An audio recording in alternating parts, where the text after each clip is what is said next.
जानदार बादशाह से कहता है कि अगर उसे सुंदरी हासिल करनी है तो पहले उसे मौरिक से निकाह करना होगा।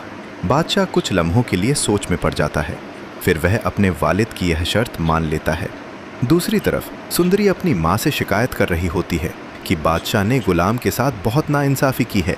इस हवेली और यहाँ के लोगों पर जितना हक बादशाह का है उतना ही गुलाम का भी है, मगर आपके भाई और उसके बेटे ने गुलाम को हर चीज़ से महरूम कर दिया है। इतने में बादशाह वहाँ आ पहुँचता है और सुंदरी से कहता है, अब तुम्हें मुझसे दूर कोई नहीं कर सकता।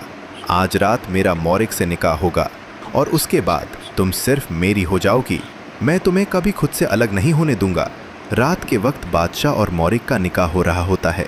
इसी दौरान दाई अम्मा सुंदरी के कमरे में आती है और उसे खबर देती है कि आज रात गुलाम उसे लेने आने वाला है। वह कहती है कि फ़ौरन अपना सामान तैयार करो और यहाँ से जाने के लिए तैयार हो जाओ। यह सुनकर सुंदरी खुशी से झूम उठती है।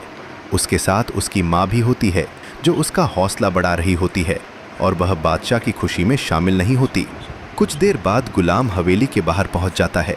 वह सुंदरी को फ़ोन करके बाहर आने को कहता है। सुंदरी बड़ी होशियारी से दाई अम्मा के साथ हवेली से बाहर निकल आती है। गुलाम उसे देखकर सुकून का सांस लेता है, फिर उसका हाथ थामकर उसे बादशाह की नज़रों से दूर ले जाने लगता है।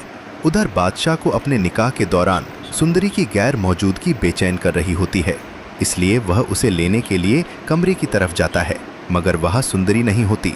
तब उसे अंदाज़ा हो जाता है कि सुंदरी फरार हो गई है। हवेली के आदमी बादशाह को बताते हैं कि गुलाम आया था और सुंदरी को साथ लेकर चला गया है।